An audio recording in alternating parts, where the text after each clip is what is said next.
आज हम लोग उत्तरी अमेरिका महाद्वीप का पार्ट 2 कवर करेंगे और जिसमें देखेंगे कि अन्य महत्वपूर्ण बिंदु कौन से हैं जहां से प्रश्न पूछे जाने की संभावनाएं बनी रहती हैं। तो हम लोग एक चीज यहाँ पर देखेंगे कि जो ये आप देख रहे हैं ये ओंटारियो झील, तो इसे देखेंगे आप कि यानी कभी कभी प्रश्न में आप देखेंगे कि superior, Michigan, Huron, eri, Ontario, इन झीलों को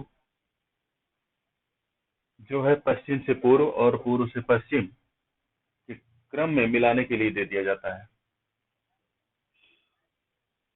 और आप देखेंगे कि ये जो पांचों झीलें हैं इन्हें अमेरिका महाद्वीप की ग्रेट लेक्स यानी महान झील के नाम से जाना जाता है। और उसमें ये आपका देखेंगे लेक सॉरी लेक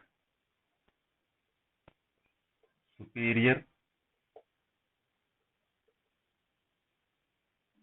यानी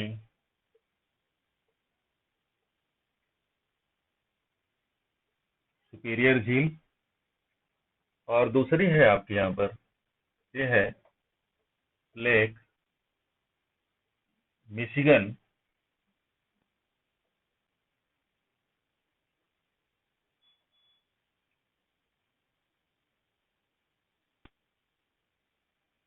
मिशिगन झील।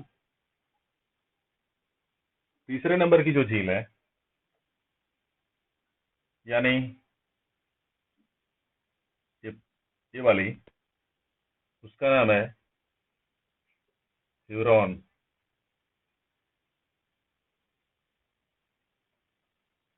ह्यूरॉन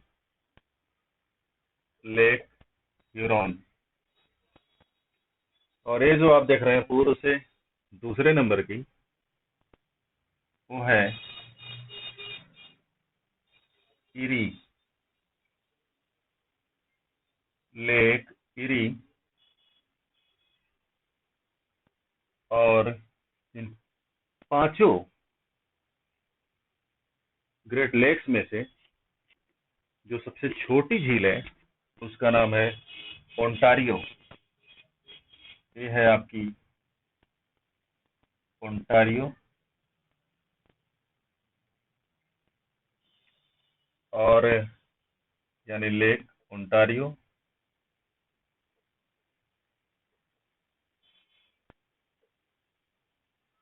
ओंटारियो झील,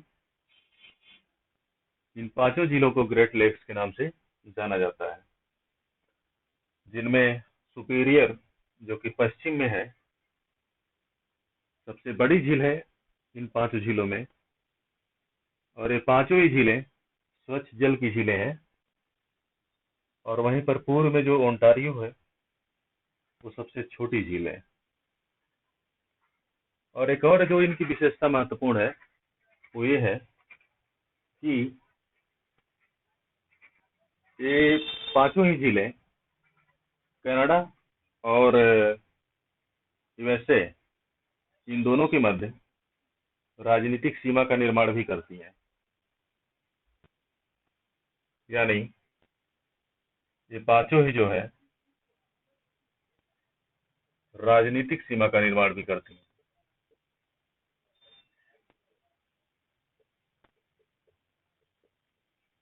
राजनीतिक राजनीतिक प्लस भौगोलिक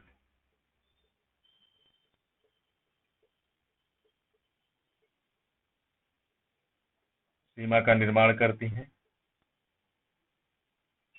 यानी कनाडा और यूएसए दोनों को विभाजित करने का कार्य करती हैं, यानी दोनों की सीमाएं तय करने का कार्य करती हैं।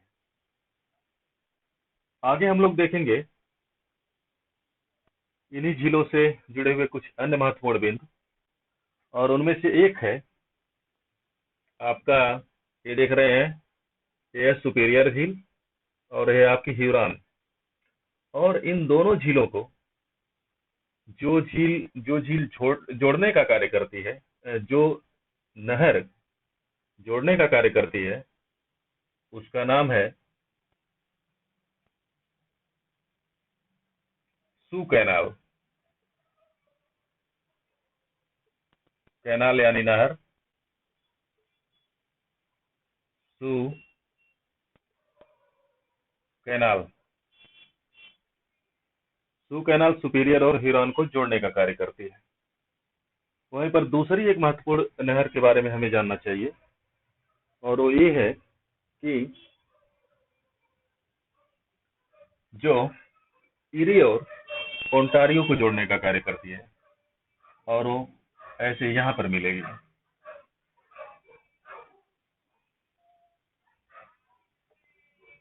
उसका नाम है वेललैंड कैनाल। वेललैंड नहर, वेललैंड नहर ओंटारियो और इरी को जोड़ने का कार्य करती है। और यहाँ पर आप देखेंगे कि जो वेललैंड नहर है, इसी के समीप अवस्थित है नियाग्रा जलप्रपात। कौन सा जलप्रपात? नियाग्रा जलप्रपात।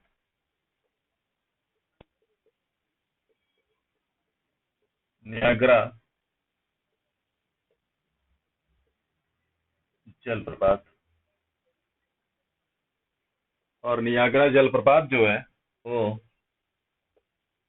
यानी नॉर्थ अमेरिका महाद्वीप का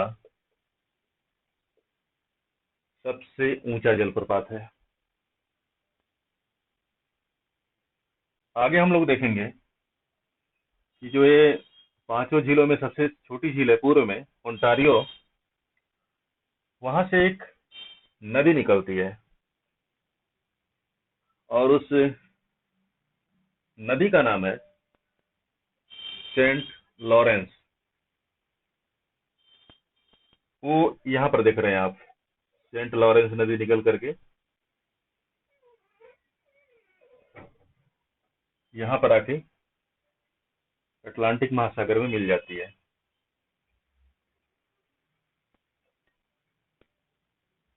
सेंट लॉरेंस नदी की विशेषता ये है,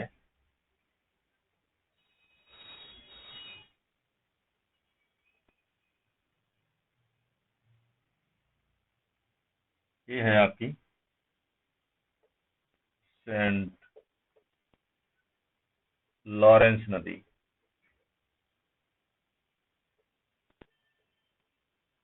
Saint Lawrence river, Saint Lawrence नदी। इसकी विशेषता ये है कि ये न केवल कनाडा और यूएसए के बीच भौगोलिक एवं राजनीतिक सीमा का निर्धारण करती है, बल्कि ये विश्व का सबसे व्यस्ततम अंतःस्थलीय जलमार्ग है। क्या है? यानी सेंट लॉरेंस नदी विश्व का सबसे व्यस्ततम अंतःस्थलीय जलमार्ग है। आप देख रहे हैं कि स्थलीय भाग से होकर गुजर रही है, इसलिए उसको अंतःस्थलीय जलमार्ग बोल रहे हैं। ये विश्व का सबसे व्यस्ततम अंतःस्थलीय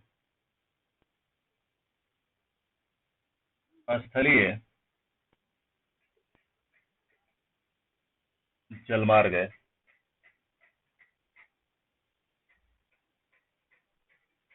यानी इस नदी के द्वारा नौ परिवहन का व्यापक स्तर पर कार्य किया जाता है। और अब आगे हम लोग देखेंगे और देखते हैं।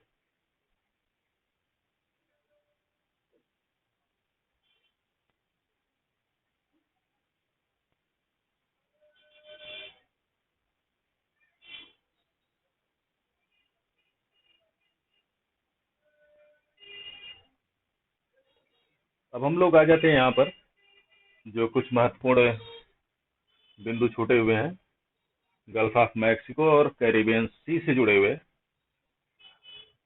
ये मध्य अमेरिकी देशों से।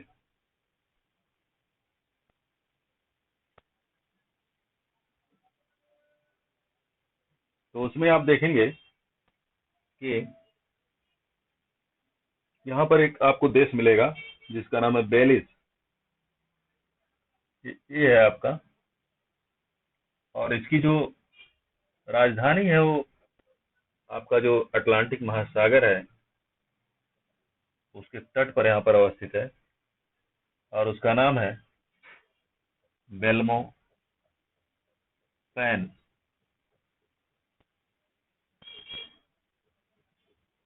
बेल्मो पैन।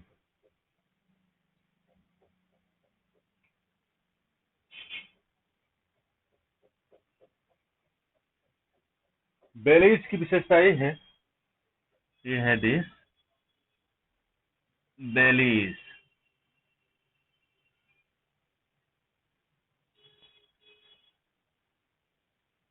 और बेलीज की राजधानी है बेल्मोपैन। बेलीज की विशेषता ये है कि बेलीज सिर्फ और सिर्फ अटलांटिक महासागर से अपनी तटीय रेखा को स्पर्श करता है। और दूसरा जो एक महत्वपूर्ण देश है यहाँ पर, वो आपको मिलेगा ए सल्वाडोर।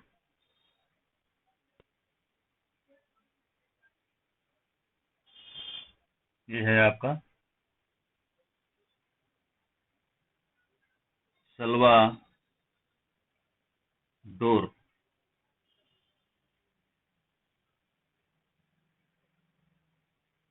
और सल्वाडोर की जो राजधानी है वो यहाँ पर स्थित है, और उसका नाम है सैन सल्वाडोर।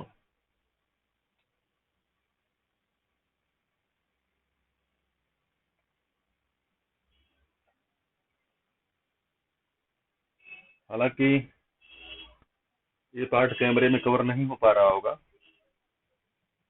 और ऐसे में जो है एक दो पॉइंट बता देते हैं, उसके बाद बाकी हम कैमरा को रीसेट करके इस चीज को यहाँ पर दोबारा से कवर करवा देंगे।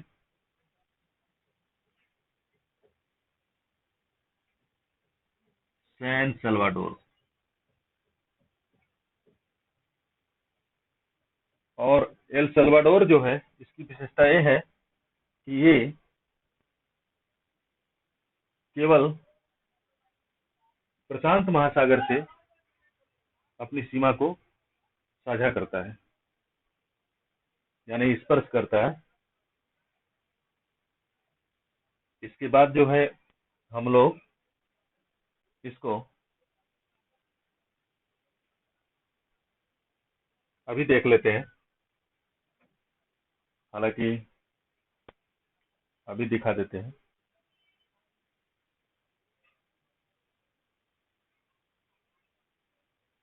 नहीं, उसे रीसेट करना पड़ेगा। पहले हम महत्वपूर्ण सूचनाओं को कवर कर लेते हैं, जितने पार्ट्स हमें दिखाई दे रहे हैं इस महाद्वीप के कैमरे में। और हालांकि कल हमने जब कवर करवाया था तो यहाँ पर हम लोगों ने देखा था कि एक युकाटन चैनल है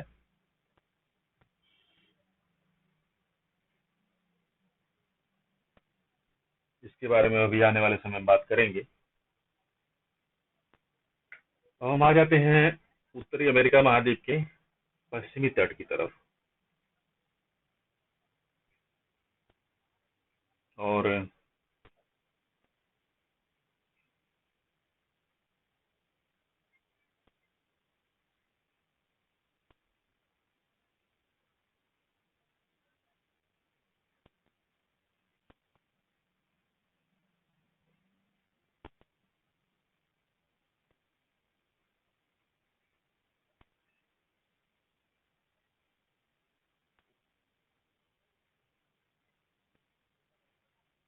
पश्चिमी तट पर आप अगर आएंगे तो देखेंगे कि आपको ये यहाँ पर जो है ये मिलेगा कैलिफोर्निया, ये वाला पार्ट।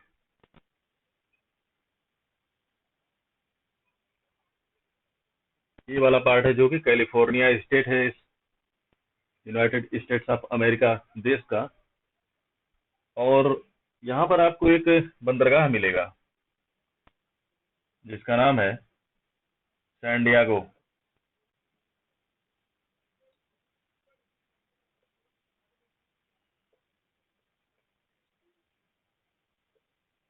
San Diego.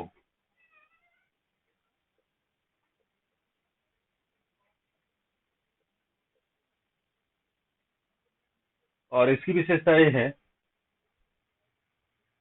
कि जो पनामा नहर है, पनामा नहर जो कि अटलांटिक महासागर और प्रशांत महासागर को जोड़ने का कार्य करती है, वहां से ये सबसे कम दूरी पर अवस्थित कैलिफोर्निया के तट पर और प्रशांत महासागर से जुड़ा हुआ पार्ट है और एक महत्वपूर्ण बंदरगाह है। और चूंकि सर्वप्रथम यहाँ पर जलयान आकर ठहरते हैं, तो ऐसे में ये जलयान उद्योग की दृष्टि से काफी महत्वपूर्ण है। यानी जलयान उद्योग का व्यापक स्तर पर यहाँ पर सैन डियागो में विस्तार हुआ है। अब आगे हम लोग देखते हैं कि आपको लॉस एंजिल्स बंदरगाह मिलेगा। लॉस एंजिल्स, आप लोगों ने हॉलीवुड का नाम सुना होगा, वो यहीं पर है, लॉस एंजिल्स में ही।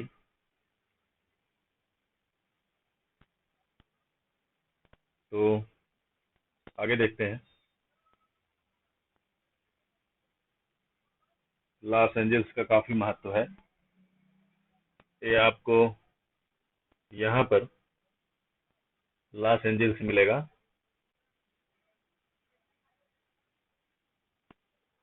Loss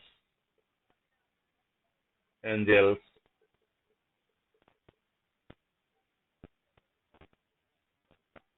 Los Angeles, Los Angeles बंदरगाह।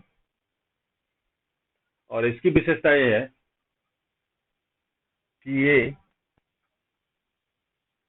अमेरिका का यानी प्रशांत महासागर में स्थित पश्चिमी तट पर न केवल सबसे बड़ा बंदरगाह है, बल्कि पूरे अमेरिका का, यानी अमेरिका एज ए देश, न कि महाद्वीप, पूरे अमेरिका का सबसे बड़ा बंदरगाह है। और जैसा कि हमने बताया कि हॉलीवुड का सेंटर भी यहीं पर है, तो फिर ये फिल्म एवं तेल शोधन की दृष्टि से भी काफी महत्वपूर्ण है।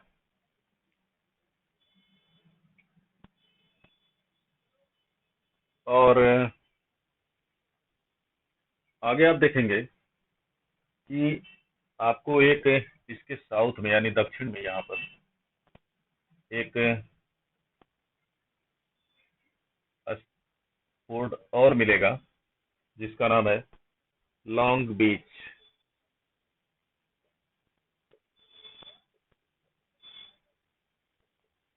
लॉन्ग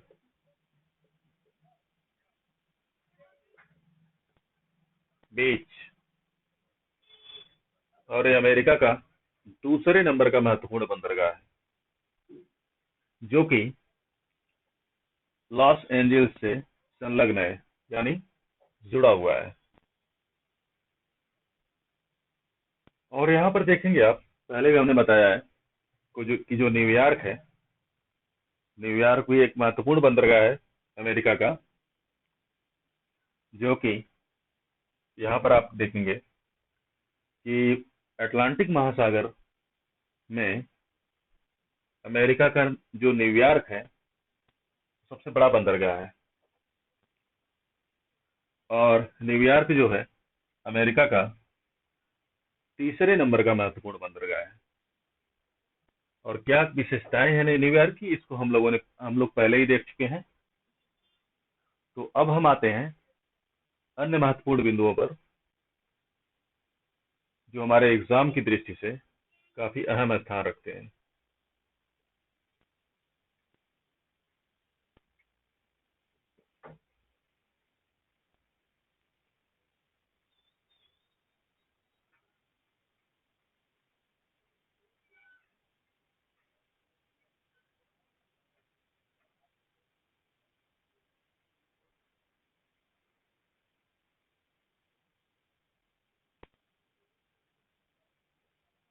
आइए देखते हैं।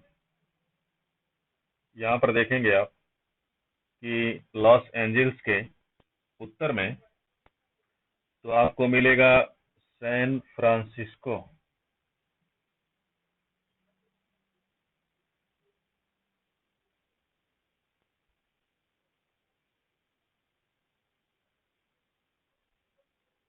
ये यहाँ पर तो आप देखेंगे आपको मिलेगा सैन फ्रांसिस्को।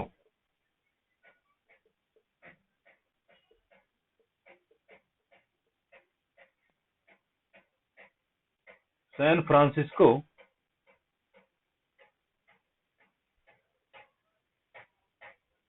यहाँ पर आप देखेंगे कि सैन फ्रांसिस्को के करीबी सांता क्लेरा वैली है, जिसे सिलिकॉन वैली के भी नाम से जाना जाता है।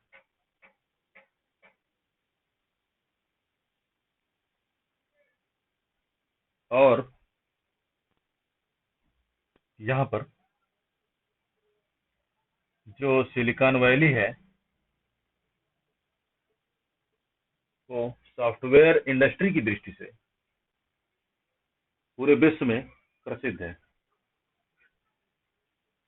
सांता क्लेरा वैली यानी ऑब्लिक सिलिकॉन वैली।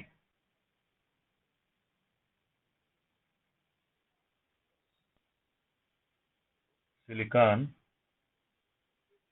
वैली जो कि सॉफ्टवेयर इंडस्ट्री की दृष्टि से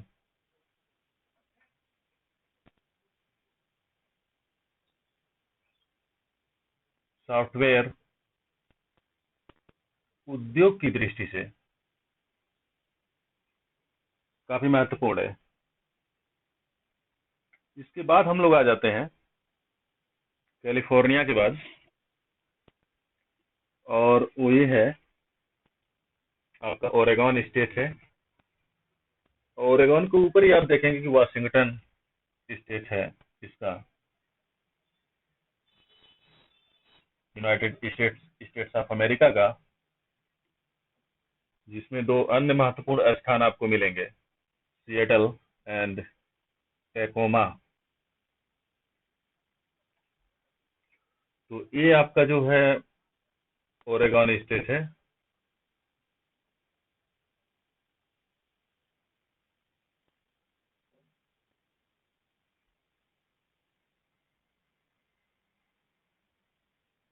ये आपका ऐसे यहाँ पर ये कैलिफोर्निया स्टेट आपका हो गया।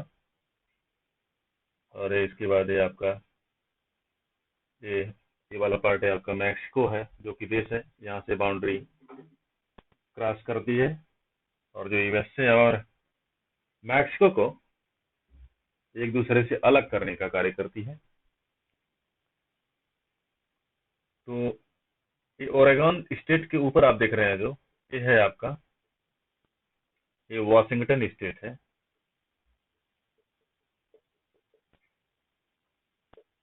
वॉशिंगटन।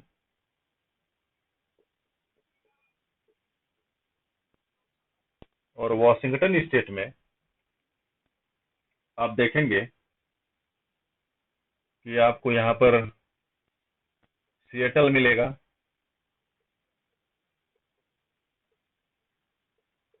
और सिएटल के साउथ वेस्ट में आपको मिलेगा टैकोमा। सिएटल की विशेषता ये है कि ये वायुयान उद्योग की दृष्टि से काफी महत्वपूर्ण है।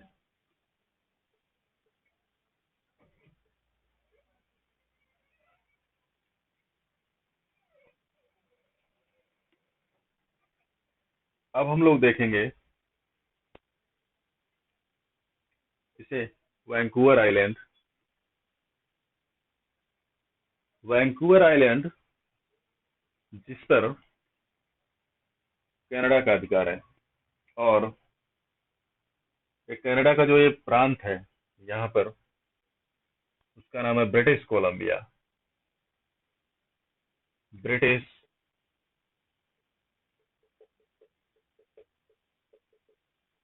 कोलंबिया।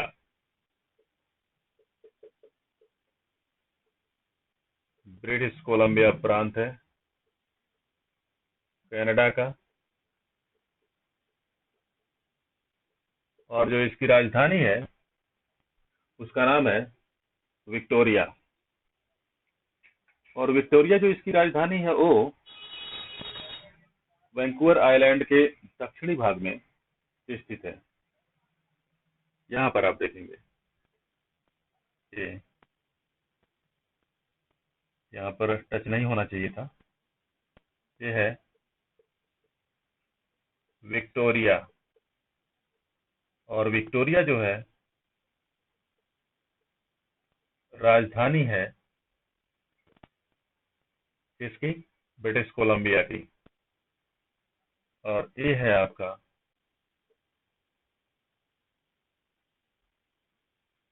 Vancouver island.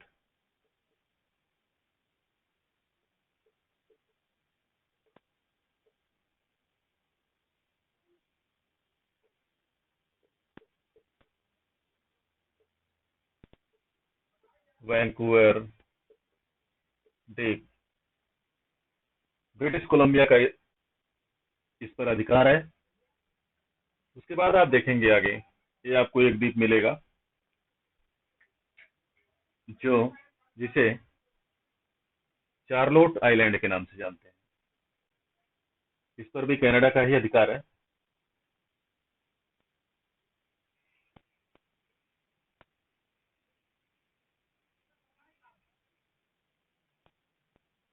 ये है चार्लोट आइलैंड।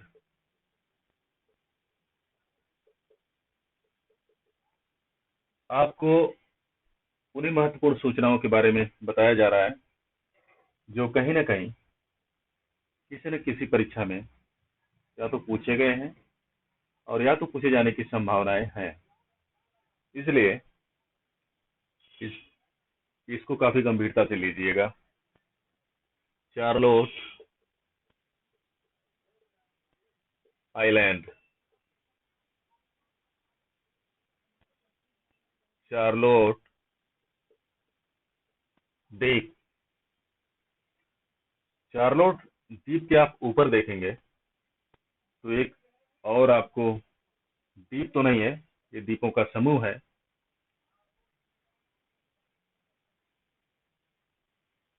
और एक चीज आप यहाँ पर देखेंगे कि चार्लोट द्वीप और ये ब्रिटिश कोलंबिया प्रांत के मध्य में एक स्ट्रेट है इस वाले पार्ट में, और उसका नाम है हिकेट स्ट्रेट।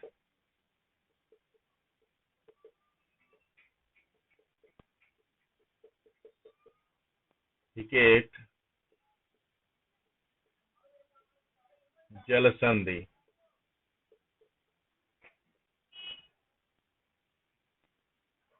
आप देख रहे हैं हिकेट जो जल संधि है वो चार्लोट आइलैंड को ब्रिटिश कोलंबिया से अलग करने का कार्य कर रही है, और जो प्रशांत महासागर का उत्तरी और दक्षिणी भाग है चार्लोट आइलैंड के पास, उनको जोड़ने का कार्य कर रही है। अब हम लोग देखते हैं इस द्वीप समूह के संदर्भ में, तो इसे अलेक्जेंडर आर्किपेलागो के नाम से भी जाना जाता है। जो आप द्वीप दिख रहे हैं, द्वीप तो नहीं है, वो द्वीपों का समूह है। और आर्किपेलागो उसे कहते हैं जो द्वीपों का समूह होता है। तो यहाँ पर आप देखेंगे कि इसका नाम अलेक्जेंडर आर्किपेलागो किया गया है।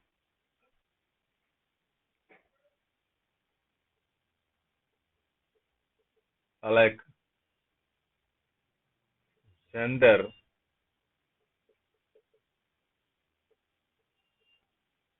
आर्किपेलागो।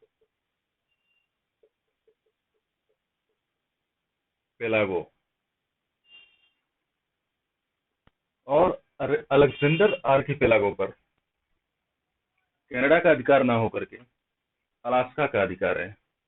यानी ये आप देख रहे हैं अलास्का,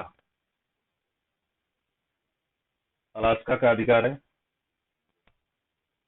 ये आपका अलास्का स्टेट है जिस पर यूनाइटेड स्टेट्स ऑफ अमेरिका का अधिकार है। यूनाइटेड स्टेट्स ऑफ अमेरिका का एक ये अलास्का राज्य है जो पूर्व के समय में रूस यानी सोवियत संघ से लिया गया है। इसके बाद आप लोग देखेंगे कि आपको एक यहाँ पर द्वीप मिलेगा जिसका नाम है, ऐसे करके है, कोडियाक आइलैंड। कोडियाक आइलैंड यानी कोडियाक द्वीप, इस पर भी अलास्का का ही अधिकार है। अब आगे हम लोग देखते हैं कि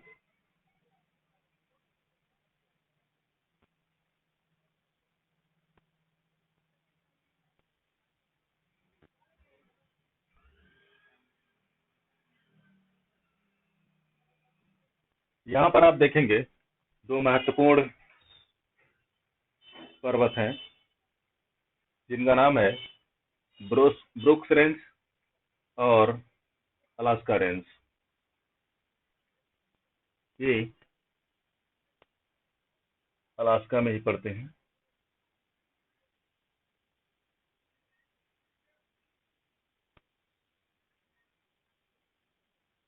ये वाला जो पार्ट आप देख रहे हैं ये है ब्रुक्स रेंज।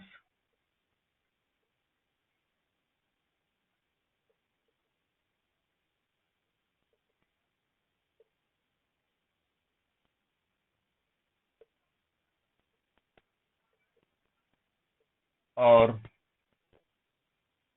ये जो है यहाँ पर ये है अलास्का रेंज।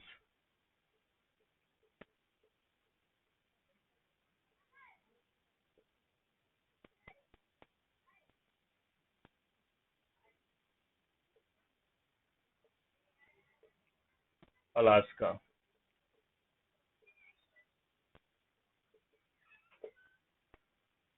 और इन दोनों के बीच आप देखेंगे कि एक पठार है जिसका नाम है यूकान प्लाटू, यूकान पठार। और जब दो पर्वतों के बीच कोई पठार स्थित होता है तो उसे अंतरा पर्वतीय पठार के नाम से जाना जाता है। और ऐसे में आप देखेंगे कि यूकान प्लाटू यानी यूकान पठार की जो स्थिति है वो अंतरा पर्वतीय पठार की स्थिति है, जो इनके यहाँ पर ये मध्यवर्ती क्षेत्र में देखने को आपको मिलेगा। इस वाले पार्ट में यूकॉन प्लाटू,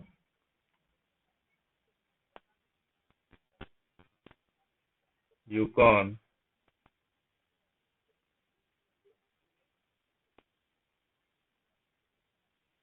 पठार अंतरा पर्वतीय पठार है। और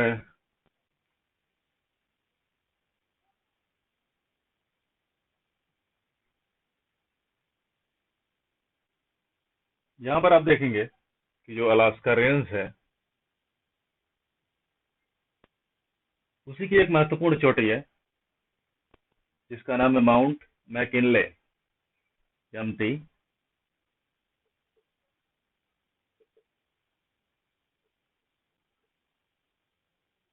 मैकिनले,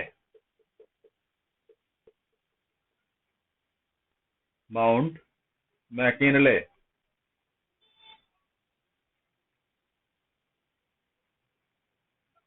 और जो माउंट मैकिनले है ये उत्तरी अमेरिका महाद्वीप की सर्वोच्च चोटी है। और ये इसकी जो है मीटर में ऊंचाई 6194 मीटर है। आगे आप देखेंगे तो आपको एक और महत्वपूर्ण चोटी देखने को मिलेगी,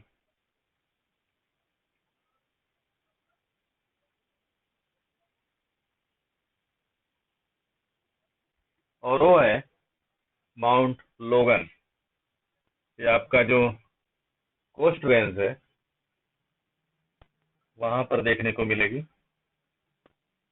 और कोस्ट जैसा कि नाम से उद्धृत है, यानी तट, यानी तटों के समीप से लगी हुई जो पर्वत श्रृंखला है उसी को नाम दिया गया है कोस्ट रेंज। तो आप देखेंगे कि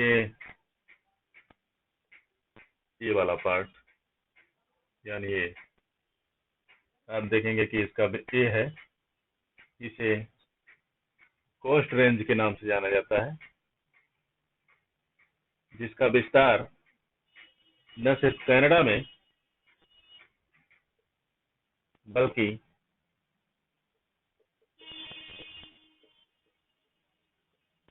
यूएसए में भी है।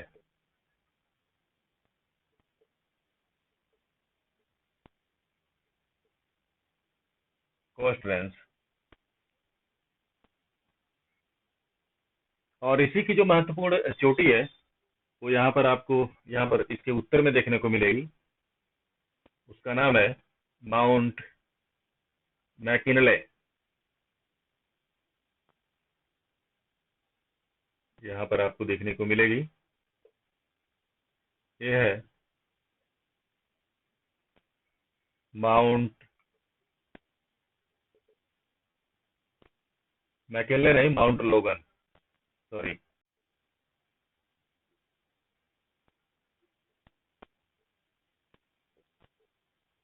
माउंट लोगन, माउंट लोगन हालांकि हालांकि कनाडा की तो सर्वोच्च चोटी है, लेकिन ये उत्तरी अमेरिका महाद्वीप की दूसरी सबसे ऊंची चोटी है, जिसकी ऊंचाई है 6050 मीटर। एक चीज यहाँ पर देखेंगे कि जो यूकान प्लाटू है उसके उत्तर में ब्रोक्स रेंज, दक्षिण में अलास्का रेंज, लेकिन पूर्व में आप देखेंगे मैक यहाँ पर ये वाला पार्ट, तो यहाँ पर आपको मैकेंजी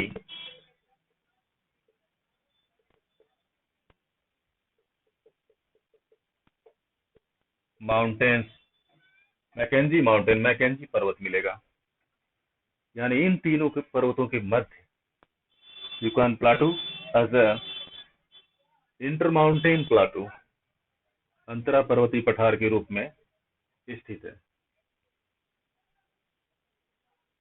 आगे हम लोग देखेंगे कि कैसे इन्हीं पठारी क्षेत्रों से होकर के यूकान रिवर भी निकलती है, जो कि बेरिंग सागर में जाकर मिल जाती है। तो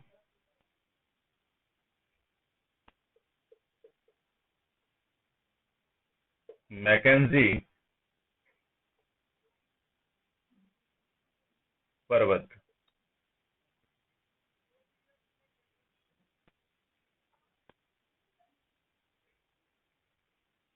कोस्ट रेंज के पूर्व में ही कैस्केड रेंज का विस्तार है, और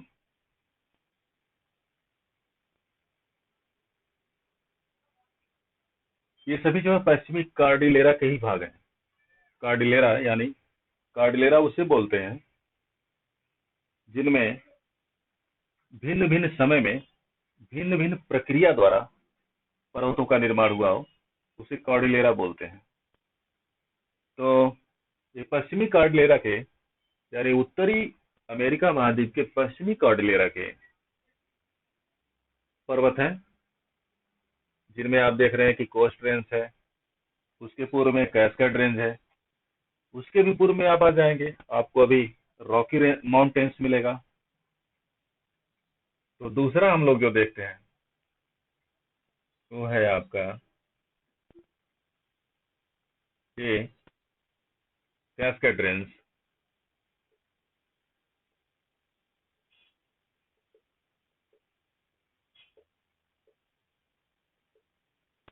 कैस्केड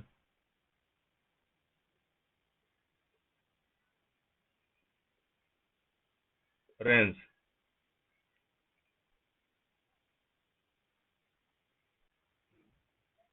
और कैस्केड रेंज की जो सर्वोच्च चोटी है वो आप देखेंगे, ये जो स्टेट है आपका ये है वाशिंगटन, हमने बताया अभी।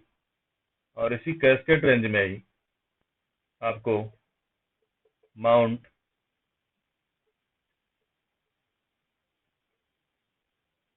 रेनियर मिलेगी।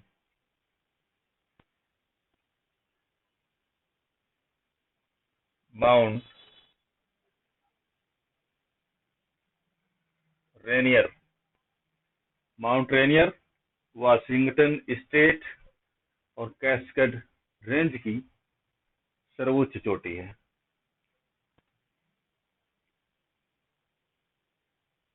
कितनी ऊंची हाइट है ये किसी भी एग्जाम में पूछा नहीं जाता है, हालांकि चूंकि पहले और दूसरे नंबर की वो थी इसलिए हमने बता दिया।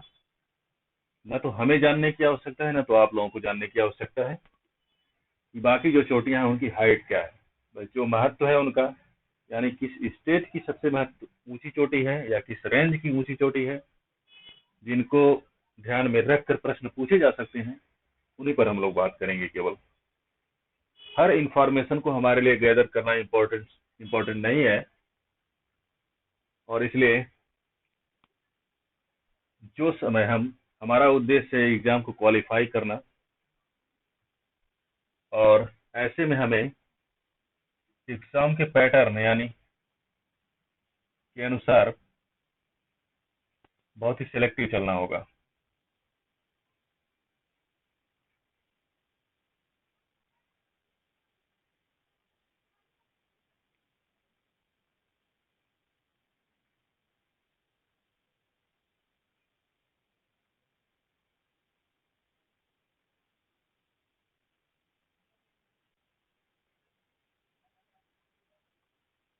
आगे हम लोग देखते हैं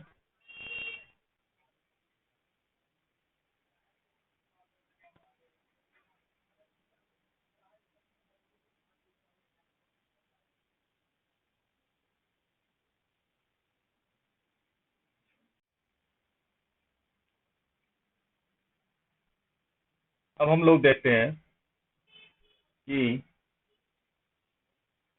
जो कैस्केड रेंज है उसके पूर्व में आप देखेंगे तो एक महत्वपूर्ण पर्वत मिलेगा जो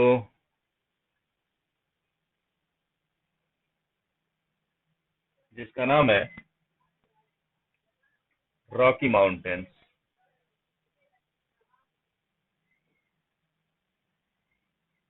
रॉकी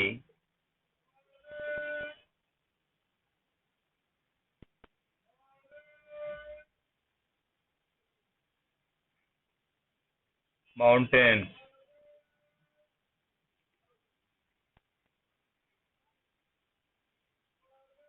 और जो रॉकी माउंटेन्स है इसका भी विस्तार कनाडा और यूनाइटेड स्टेट्स ऑफ अमेरिका दोनों में है।